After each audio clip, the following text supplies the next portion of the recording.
अथवा दाखला नंबर 39 एक तंबूनो आकार नळाकार ऊपर शंकु मूकवामां आवेलो होय तेवो छे। जो नळाकार भागनी ऊंचाई अने व्यास अनुक्रमे 2.1 मीटर अने 4 मीटर होय तथा उपरना भागनी तियर्क ऊंचाई 2.8 मीटर होय तो आ तंबू बनाववा माटे वपराता केनवासनुं क्षेत्रफळ शोधो। जो केनवासनी किंमत केनवासनो भाव ₹500 प्रति मीटर स्क्वेर होय तो तेमां वपराता केनवासनी किंमत पण शोधो। तंबूना तळियाने केनवासमांथी ढांकवामां आवतो नथी ते ध्यानमां लेवुं। ध्यान आपजो भाई, साव सहेलो दाखलो छे। शुं कहे छे કે તંબુનો આકાર નળાકાર પર શંકુ મૂકવામાં આવેલો હોય તેવો છે એટલે આપણે આ નળાકાર દોરવાનો અને એના ઉપર આ શંકુ બેસાડી દેવાનો। આપણો તંબુ થઈ ગયો તો નળાકાર માટે આપણે ત્રિજ્યા અને ઊંચાઈ કેપિટલ રાખીશું અને શંકુ માટે ત્રિજ્યા અને ઊંચાઈ આપણે સ્મોલ રાખીશું। નળાકારની ઊંચાઈ આપેલી છે કેપિટલ H બરાબર 2.1 મીટર છે અને નળાકારનો વ્યાસ કેટલો આપેલો છે 4 मीटर આપેલો છે। કેટલો આપેલો છે 4 मीटर। તો માટે નળાકારની ત્રિજ્યા કેટલી થશે r બરાબર કેપિટલ R બરાબર વ્યાસ ભાગ્યા 2 4 ભાગ્યા 2 એટલે 2 દુ 4। તો માટે નળાકારની ત્રિજ્યા કેટલી આવી 2 मीटर। નળાકાર ઉપર જ શંકુ છે તો માટે શંકુની ત્રિજ્યા પણ કેટલી થાય 2 मीटर। તો માટે શંકુની ત્રિજ્યા સ્મોલ r બરાબર પણ કેટલી થશે 2 मीटर થશે। કેટલી થશે 2 मीटर થાય। હવે शंकुनी तियर्क ऊंचाई आपेली छे L बराबर 2.8 मीटर। તમામ પડી ગયા। તો મારે શું જોઈએ છે તો શંકુ બનાવવા વપરાતા કેનવાસનું ક્ષેત્રફળ તો બરાબર નળાકારની વક્ર સપાટીનું ક્ષેત્રફળ વત્તા શંકુની વક્ર સપાટીનું ક્ષેત્રફળ। નળાકારની વક્ર સપાટીના ક્ષેત્રફળનું સૂત્ર કયું છે 2πrh। એમાં r અને h કેપિટલ લેવાના। શંકુની વક્ર સપાટીનું ક્ષેત્રફળનું સૂત્ર કયું છે πr l। એમાં r અને l સ્મોલ લેવાના। કિંમતો મૂકીએ 2 ના 2 ગુણ્યા પાઈ ની જગ્યાએ 22 ગુણ્યા કે ત્રિજ્યા r ની જગ્યાએ 2 ગુણ્યા ઊંચાઈ h ની જગ્યાએ 2.1 એટલે 21/10 વત્તા ના વત્તા ફરી પાઈ ની જગ્યાએ 22 ગુણ્યા ત્રિજ્યા r ની જગ્યાએ 2 અને l ની જગ્યાએ 2.8 એટલે 28/10। બંનેમાં કોમન શું દેખાય છે 22 ગુણ્યા 2 22 ગુણ્યા 2 દેખાય છે કોમન।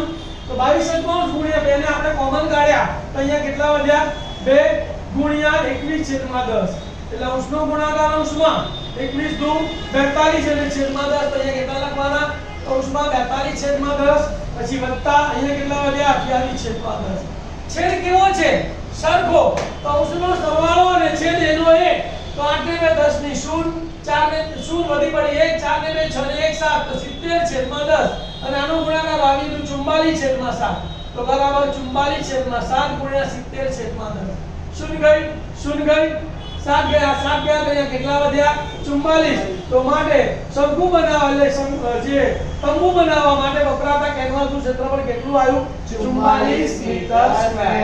હવે 1 મીટર કેનવાસની કિંમત છે 500 રૂપિયા તો 44 મીટર સ્ક્વેર કેનવાસની કિંમત કેટલી તો માટે કેનવાસની કિંમત બરાબર 44 ગુણ્યા 500 છેદમાં 1। ધ્યાન આપજો આ બેનો ગુણાકાર થાય કોનો ગુણાકાર થાય અને આ ક્યાં આવે અહીંયા ભાગાકારમાં આવે ખ્યાલ છે ને 1 એટલે કઈ નહીં 0 0 મૂકી દીધા બે 5 એકાનો ઘડિયો 44 સુધી આવડે ને એટલે 4 સુધી તો 5 ચોક 20 ની 0 વધી પડી 2 5 ચોક 20 ને 2 22 તો 22000 રૂપિયા।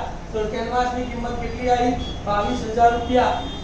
કેટલા મીટર કેનવાસ જોઈએ 44 મીટર સ્ક્વેર કેનવાસ જોઈએ।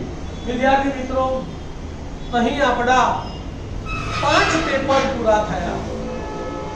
જો આ 5 પેપર તમે દિલથી ભણશો એમાં આપેલી જે તમને ટિપ્સ આપવામાં આવી છે ટિપ્સને યાદ રાખશો।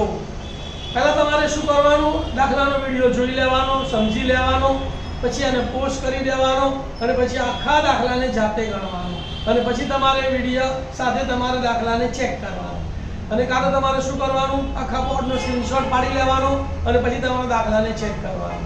તો જો આ રીતે તમે 5 પેપરનો અભ્યાસ કરશો ને તો મને આશા છે કે તમારું ગણિત પાકું થઈ જશે અને 100% તમે બોર્ડમાં પાસ થઈ જશો। આ વિડિયો આ 5 પેપરો ગાલાના ગામડાના વિદ્યાર્થીઓ સુધી પહોંચાડવા માટે એક સેવાનું ભગીરથ કાર્ય તમારે કરવાનું છે.